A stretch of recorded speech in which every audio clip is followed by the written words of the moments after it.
Thank you very much. And now Jim Johnston, who is a longtime Chicago resident, a member of the board of directors of Heartland, and an economist from Big Oil, formerly from Amoco. Welcome, Jim.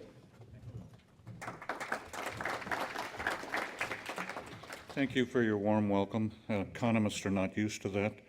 I'm wearing a Chicago climate change cap that was issued at the launching of the sulfur dioxide futures contracts.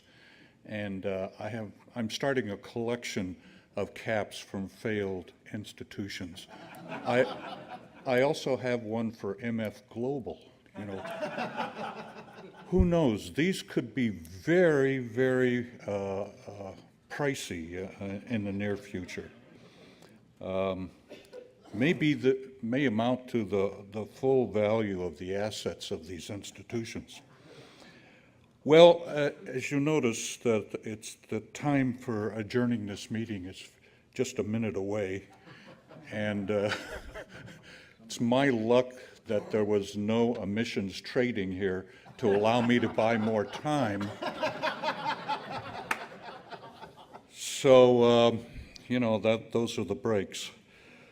Let me talk about two things with the Chicago Climate Exchange and overrun my time just a little bit.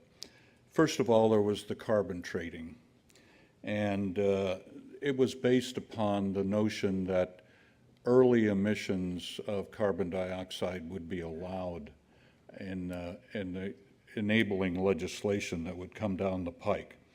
There were several years of trading, and a lot of folks, especially in the agricultural commodity sector, look forward to cashing in on not growing crops and getting paid for it, even more than under the traditional price support programs for agriculture.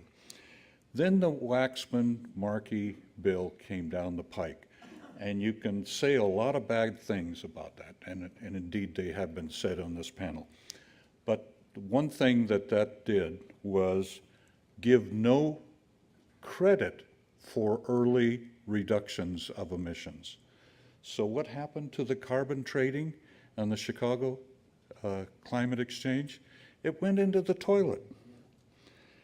Now, you can feel good about that in a sense, but what's replaced it, of course, is the EPA endangerment finding. And we're looking forward to a 80% reduction in emissions by 2050. And if you were to kind of equate that 80% reduction to an 80% reduction in energy taxation, and if I can display my palm display of a supply and demand diagram here, there's the price per barrel or per gallons here on this axis, and the barrels per unit or per day or gallons per day.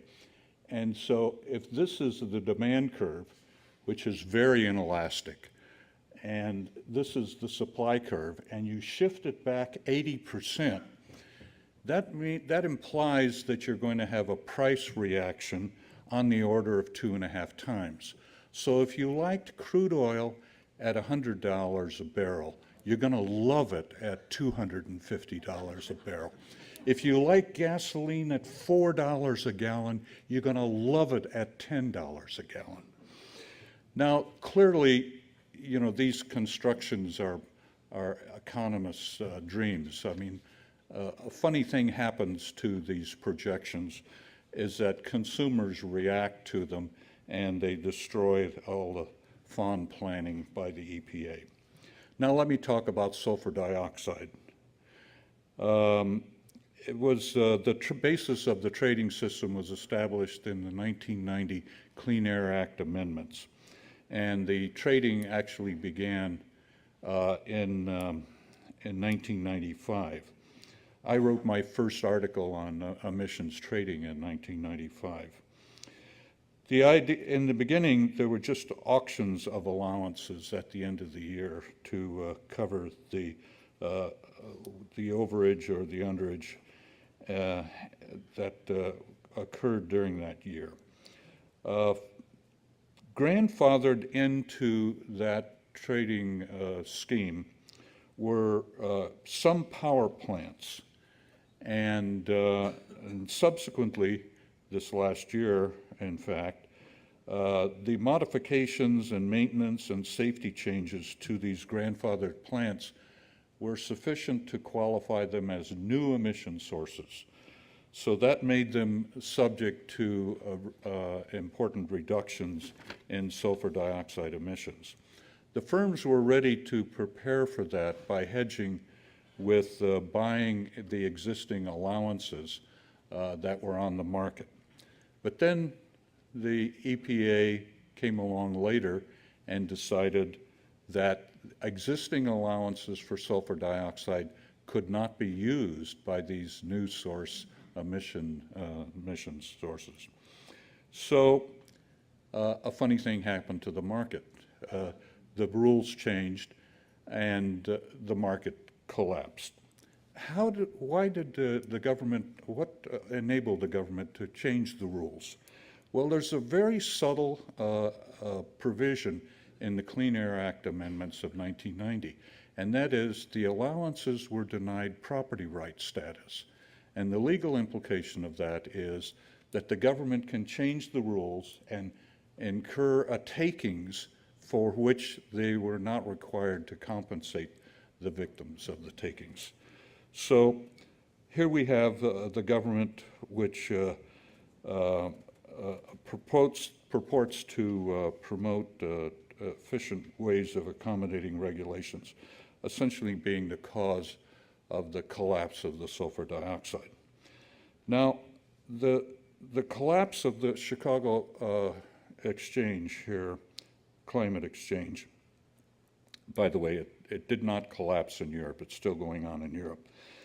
But the collapse occurred just after Richard Sander, the founder of the Chicago Climate Exchange, sold the climate exchange for $60 million to the Intercontinental Exchange. You know, not all stupid traders are being prosecuted or under investigation, which leads me to observe that emissions trading has not been too successful, but it has made one trader successful.